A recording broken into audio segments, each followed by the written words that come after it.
Grüß, willkommen in einem anderen video. Welcome to yet another exciting video, in this case part 5 of my pre-stag video series, where I'll be providing a rules overview of the version 2.1 of the hexless figure game version of the original pre-stag SPI rules. Pre-stag means pre-17th century tactical game system, and is a series of 4 board games printed by SPI back in the 1970s.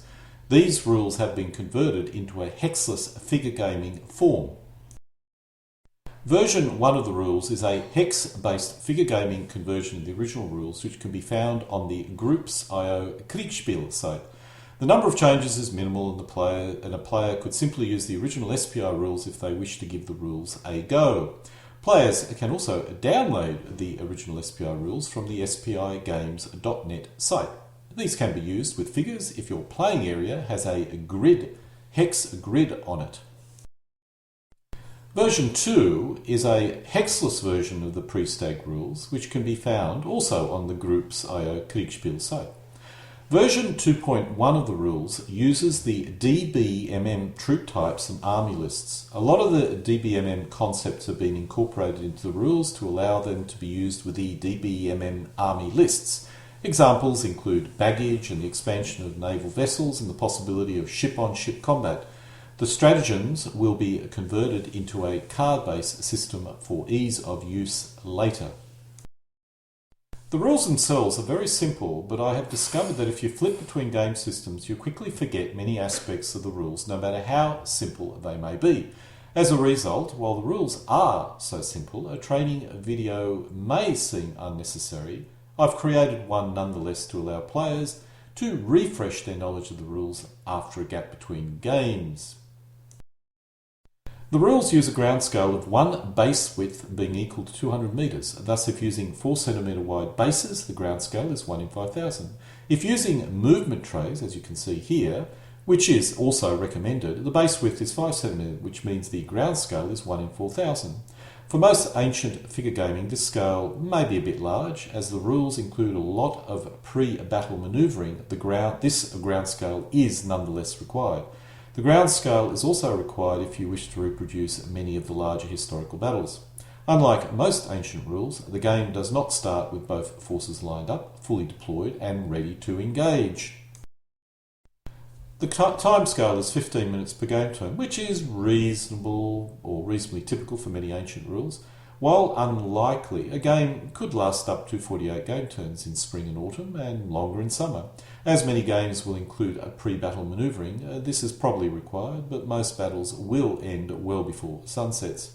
I will be also creating a card-based ad hoc scenario generating system, which will include the possibility of battles starting later in the day. The element scale is 1,200 infantry per element and 800 cavalry per element. This means a typical game of 50 elements represents a force mix of about 50,000 men. This represents a large battle, but games of 20 elements per side are perfectly reasonable if you wish to simulate smaller battles. Players can also reduce the scale, halving the ground, time and element scale if they wish to replay a smaller battle. I've never tried this, but it should work in theory. As long as both sides use the same basing system and all bases are a similar width, you can play the game with any basing system you so desire. As all distances are in base widths, different base widths will change the ground scale. As this version of the rules uses DBMM army lists and troop types, the suggested basing system is the DBMM basing. P17CW, or pre-17th century warfare rules, is originally a board game which used cardboard counted, which could be stacked into a single hex. Instead of that system, elements are now grouped into units, with the stacking representing the maximum number of elements which can be in a single unit. While not necessary, using movement trays which can accommodate 2 cavalry elements or 3 foot elements is suggested, as you can see here. Each unit moves and defends as a single entity, although attacking is conducted element by element. Elements in a unit are considered to be anywhere within that unit, thus attacks can be conducted from any point on the unit, even out of the rear edge if so desired. Let's now drill into the actual mechanics, starting with a sequence of play. The first phase is the first player chariot phase, which is, description as you can see here, the phasing player may move all, some or none of the missile-armed chariots units as desired within the limits and restrictions of the rules of movement. We will not be dealing with chariots in this example video at this point in time. The next phase is the first player fire combat phase. This is then followed by the first player movement phase, which also does allow the second player to conduct defensive fire combat as well. After all movement and fire combat is completed, the first player may initiate melee. The last player phase is the mutual disruption recovery phase. All disruption markers are removed except from those units which suffered disruption in any phase of the current player turn. If the disruption occurred in the previous player turn, then the disruption markers are removed. Before we go into the nitty-gritty of movement and combat, I'm going to initially cover the basic rules concerning leaders, or generals or commanders, however you wish to describe them. In the original game, leaders were independent, non-combat units which would join or could join any unit they wish. When using the DBMM army list, each leader comes with a bodyguard element. Players can keep the leader with the bodyguard element or can separate the leader from that element. The choice is up to the owning player. Leaders have a number of benefits. The first is their combat bonus, which can be added to any combat, or that's melee, by the unit the leader is currently part of. The next benefit is their movement control radius. Units within a leader's movement control radius move normally. If outside a leader's movement control radius, their movement is halved, fractions rounded up if regular and down if irregular. Leaders also negate the effect of disruption, but at the cost of being downgraded one level if the disruption occurs in melee. There are 4 standard leader levels ranging from 1 to 4. A level 1 leader has a combat bonus of 9 and a control radius of 3 if commanding regular troops, 2 if commanding irregular troops. As you go down the levels, both values reduce. In the original rules, there are 2 special civilian leader levels, primarily used for Egyptian-Assyrian type conflict. Now, these are not used if using the DBMM army lists. As with the DBMM rules, there are a CNC, subgenerals and ally generals. The CNC can be inert or brilliant with a corresponding leader level. Brilliant being leader level 1, ordinary leader level 2 and inert leader level 3. The subgenerals and ally generals are considered as leader level 3 by default, but if using a card-based scenario generation system, they can go up 1 level or down 1 level. The troop types are identical to DBMM, so I'll not provide any additional explanation in that area. What I'll cover instead is what these troop types mean when playing P17CW. This shows the various spear troop types. The values represent combat strengths and movement rates. As you can see, a regular spear superior has a combat strength of 5 and a movement rate of 4 base widths. The regular and irregular values are identical, however regular have some advantages in terms of movement and irregulars have disadvantages in terms of movement control radiuses. There are a few other differences which make regular troops easy to use and irregular troops much less flexible. Some of the troop types, as you can see here with the auxilia, have a separate attack and defense combat strength. So in this case, superior auxilia have an attack strength of 5 and a defense strength of 3 with a movement value of 5. The fire troops also have a fire strength and fire range, as you can see here with the Pisoli. In this case, the inferior Pisoli have a fire strength of a half and a fire range of a half. This represents javelins. For DBMM conversions, 2 inferior Pisoli are combined to form a single Pisoli element with a melee strength of 1 and a fire strength of 1. The ordinary Pisoli have a fire range of 1.5, and this represents bows and slings. The reasons why all the fire ranges have a half in them is to do with the depth of a unit. A 4 centimetre wide unit will typically be 6 centimetres deep. Thus, to fire over the unit, you need an extra half a base width. There are a couple of other mechanics reasons for this, which is related to pre-stags or P17CW rules. Let's now get into the nitty-gritty of the rules, starting with movement. The original pre-stag rules are based on hexes. In the hexless version, hexes are replaced by the concept of base widths. Each element has a movement allowance, with each one movement point allowing them to move one base width in clear terrain. What we can see here is the cavalry element can move forward 3 MPs. If they did so, they would move to the end of this measuring stick, which measures out base widths. A unit normally moves in a forward direction with wheeling and inclining allowed. A unit can turn to face the flank at a cost of 1 movement point if regular, or 2 movement points if irregular. In this case, the cavalry is regular, so this move costs 1 MP. The cost to face the rear is identical to this.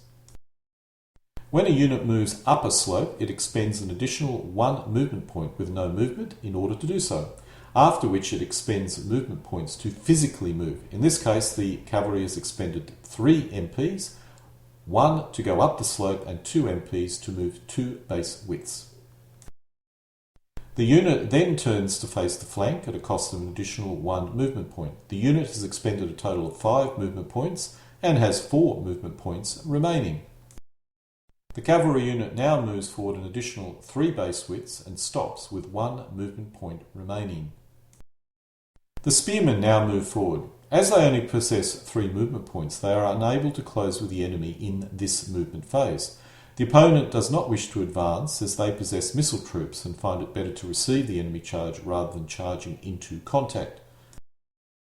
In the following player turn, which also happens to be the following game turn, the Greek hoplites advance to just outside half a base width of the enemy units. All units with missile elements have a fire zone of control, which if entered must result in the enemy moving into contact. If unable to do so, due to a lack of MPs, they cannot move into the fire zone of control. Because the missile troops are javelin with a fire range of half a base, this move is viable. If the missiles were bowmen, then it would be wise to line up outside of bow range. The movement allowance of an element is dependent on its type and quality, but this chart does show the range based on each type and quality of units. For example, spear elements have from 3 to 4 MPs depending on their quality. The spear F, or fast, has a movement allowance of 4 movement points, while the rest have a movement allowance of 3 movement points. Let's now look at fire zones of control in more detail. Any unit which contains a fire element has a fire zone of control extending out to its front, as shown by the grey area in this image. The fire element can be in any position within the unit. The element position within a unit does not affect the unit's combat ability in any way. But just note, unlike melee, where you can melee out of any edge, with fire combat, it's assumed that the fire combat zone of control only extends out the front of a unit. If a unit moves within an enemy fire zone of control, it must move into contact with the closest enemy unit. If more than one unit, the owning player can choose. The owning player can incline and wheel in this move as long as it contacts the required target. It would normally do this to avoid making an unwanted contact with another third-party enemy unit. As a side note, a fire element with a fire range of half a base width can move to the half base width edge of an enemy fire zone of control and conduct fire combat the following phasing fire phase. In this case, it's not forced into a move into contact as it's not within the enemy fire zone of control. In this case, the Greek player has moved to just outside the fire zone of control range of half a base width. If the Carthaginians move 1 millimetre closer, they would be at the edge of the half base width range, allowing them to conduct fire combat. If they moved 2 millimetres forward, they would be forced into closing into contact with the Greeks. Let's now look at the leader movement control radius. The element with a red border is the Greek CNC, which by default is ordinary and has a leader movement control radius of 2 base widths if trying to control regular troops, and 1 base width if trying to control irregular troops. In this case, all the units are regular, so all units except the unit at the bottom of the screen are in leadership movement control radius. Any units not in a leader movement control radius have their movement allowance halved, fractions rounded down. As it turns out, the unit at the bottom doesn't need its full movement allowance in order to move into contact, so the Greek player doesn't really care that it's outside of the leader movement control radius. The Greeks' opponent, the Carthaginians, C and C, is with a unit, so the leader movement control is traced from any point on the unit. In this case, all units except the one at the top of the screen is in leadership movement control radius. During this game turn, the action begins, so let's start with the first player, which is the Greek player, movement phase, which also includes defensive fire. When the Greeks finally move into contact during the phasing movement phase, this is the result. Greeks are at the top. Because the move into contact results in the Greek units moving into an enemy fire zone of control, the defenders have the option of conducting defensive fire, which they will. We can now look at fire combat. The specific elements which are missile units, or missile elements, are highlighted in the red box. Prior to this, no missile units were in fire range, so no fire combat had occurred.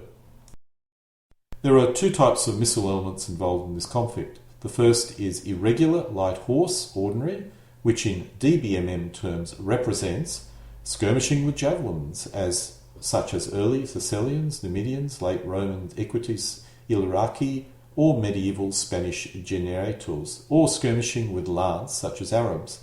Mostly employed to hang around and pester heavier troops, they were forced to close with bow-armed equivalents. Their opponent's sensible desire to open the range often turned into a flight. The fire strength of this element is 1. The fire range of this element is 1.5 base width, which is, in this case, is not important as the missile defensive fire occurs when the Greek units move into the fire zone of control, which is half a base width. Thus, there's no issue with conducting defensive fire in terms of range. The unit could have conducted normal fire combat during its previous phasing player turn, but it did not wish to because it wanted to conduct defensive fire instead in this player phase.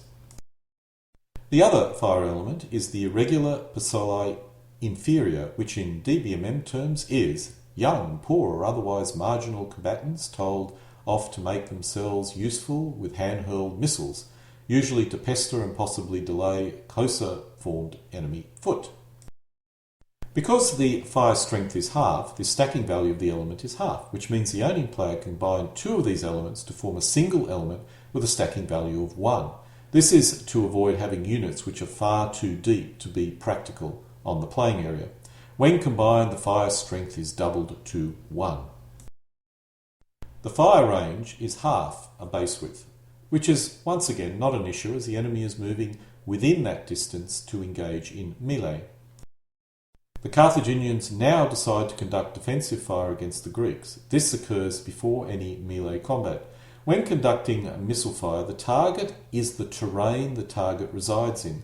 Thus, the Greek units are all in clear terrain, so the missile defensive strength is 3. Doesn't matter what kind of troop types they are, the missile strength, defensive strength is always 3. If it was firing into woods, the value would be 4. If it's firing into a village, it would be 5. If the target unit was crossing a stream in order to contact the enemy, it would be 1. The Greek unit on the right has some elements in a stream, but as it did not cross the stream in order to engage in melee, and the enemy under fire is and the element under fire is primarily out of the stream, it's not considered to be in a stream and instead is in clear terrain and has a defensive strength of 3. Each of the foot and light horse fire elements have a fire strength of 1, so they decide to concentrate their fire. In the first fire combat, 3 elements fire against the terrain defensive strength of 3. So that's 3 SPs against 3, so the result is 1-to-1 odds. At 1-to-1 odds, there is a 50% chance the enemy unit will be disrupted. If a unit is disrupted, it will be unable to conduct melee combat, and when attacked in turn, it could be eliminated if it suffers a second disruption result. The reason why the fire combat is avoiding the unit with the leader is a leader negates the effect of disruption. The fire combat on the far right has no impact as the odds are less than 1.2, 1 to 2, so it does not occur. But the fire combat on the far left is 1 to 1 as well. So in this scenario, or this battle, one attacking Greek unit will probably be disrupted if we assume average odds. If two are disrupted, it would be a serious impact to the Greeks, and if only one was, and if none were disrupted, then the Carthaginians would be very concerned. In our example, we will assume the central Greek unit will be disrupted and the other is not disrupted. Now that we've finished defensive fire, we'll now move into the first player melee combat phase. The elements involved in the melees are listed here, with the Carthaginians on the left and the Greeks on the right. On the far right, the cavalry element has two melee strengths. The first is attacking, which applies obviously for the phasing player, and the second is defending, which would apply when that player is the non-phasing player. The P17 in the centre represents two elements combined into one, thus its melee strength is 1. The Greeks are launching 3 attacks. Let's start with the attack on the right and move over to the left. The strength of the 6 spearmen total 18 strength points. There is a leader with one of the units, which has a combat bonus of 3. A leader can add this value up to the maximum combat strength of the unit it is with. So in this case, it could add a further 3 strength points. This totals 21 strength points. The defender has a strength of 6 plus 1 for the P17. This is a total of 7, with the final odds being 3 to 1. At 3 to 1, there is a 1 in 3 chance of a disruption and a 1 in 3 chance of a half eliminated, with a 1 in 3 chance of nothing occurring. The Greeks want the half a limb result, as disruption in melee is not that decisive. In combination with fire combat, a disruption in melee can be very decisive, but if you only conduct it in melee, it's not as destructive or effective. In our example game, as 5 is spun and we get a half a limb. Half the elements rounded up are eliminated. This means 2 elements are eliminated and the remaining element is disrupted. This is a reasonable result for the Greek player. For our second melee, the Greek cavalry unit is attacking. It has a melee strength of 6, with the CNC having a combat bonus of 6, which results in a strength of 12. The defenders have a melee strength of 6 from their spearmen and 1 from their P17. Even though the P17 conducted defensive fire, they can still contribute to the defensive strength of the unit. The odds are 1 to 1, which in this case results in no effect. When a melee results in no effect, all involved units are now considered to be in contact. When a unit is in contact, they may not move during their movement phases. Thus, the Carthaginian unit is forced to remain in that position during the following Carthaginian movement phase. If it was not in contact, it could withdraw, as could the units to the right of the of this combat. When a unit is disrupted, it also cannot move. In the final combat, the Greeks can attack with 9 against the light horse, which can defend with a strength of 2. The commander with the light horse has a bonus of 3, but he can only contribute 2 in this case. The odds would be 2 to 1, but as the Carthaginian unit has a movement allowance which is more than 3 than its attacker, it can retreat from melee, which it does. The enemy can advance the unit into the vacated spot and are not considered to be in contact with the retreating unit after doing so. It decides, or the Greeks decide, not to advance. After all melee has been completed, both players now flip disruption markers. Any disruption which occurred this player turn is flipped, and disruptions which had occurred in the previous player turns are removed. As all disruptions occurred this player turn, they are all simply flipped and none are removed. This is the position at the end of the Greek player turn. Incidentally, when I refer to flipping disruption, it means that it's still disrupted. It's just a mechanism of determining when it actually gets removed. Once you flip a disruption marker, it has a different marker on the other side, which is not shown here. So then when you go through the disruption removal phase, you'll know that they can be removed. As there are no chariots, we'll skip the first phase, and during the fire combat phase, no fire combat can occur. This is because every eligible fire unit conducted fire combat in the previous player turn, and no fire units can conduct fire combat in two sequential player phases or player turns. The Carthaginians decide to not move, thus no defensive fire is possible. As it turns out, the Greeks lack any missile troops, so this is a moot point. Now we come to the Carthaginian melee phase. The Carthaginians are going for the disrupted Greek unit and are launching a melee attack with all possible units. As long as a unit is in base-to-base contact, it can conduct melee against another unit, even if the contact is only a corner. One unit is regarded in contact, that is, it's locked in melee, which means it cannot move. However, it can still conduct melee combat against any other eligible unit which it happens to be in base-to-base contact with. The Carthaginians attack with 21 strength points, plus the 6 strength points of the CNC for a total of 27. The Greek defensive strength is 9, so the odds are 3-1. The die roll gets a 1 added to it because the target is disrupted. At 3-1 odds with a +1, it's not looking good for the Greeks. A double disruption results in the unit being totally eliminated, and even with a half eliminated, any survivors are disrupted anyway and eliminated as well. Only a 1 will save the Greeks, and this does not occur. The Greek unit is eliminated. Because the Carthaginian unit, which was in contact, has inflicted a result on an enemy unit, it is no longer considered to be in contact and could move away during the next phasing movement phase. The Greek unit previously in contact is no longer in contact as a result of this as well. The disrupted unit on the right cannot conduct melee combat, so no activity occurs there. On the left, the Carthaginians attack with 7 against 9, for odds of 1 or 2, which is poor odds and no result eventuates. By now, all units are in contact. You know, in terms of terminology, in the original board game, the term in contact meant that the cardboard counters were locked in combat with each other. However, the term in contact could also be used as a description of a physical, what's actually happening, an adjective or whatever, instead of a noun. So I think a little bit of terminology confusion is resulting here, and perhaps I should change the term in contact with something else. At the end of the Carthaginian player turn, the disrupted markers are flipped, which means the disruptions caused from the previous player turn are removed. This summarises the basic movement, fire combat and melee combat systems of the P17CW rules. I must point out there is a great deal of nuances in the game system which I have not shown or outlined. While this is a very simple game system, there are a surprising number of specific techniques players need to use when deploying different troop types. However, we must come to an end of my current pre-stag video, in this case part 5, my pre-stag series of videos, which is providing a basic overview of the P17CW version 2.1 game system. Alle guten Dinge kommen zu einem Ende.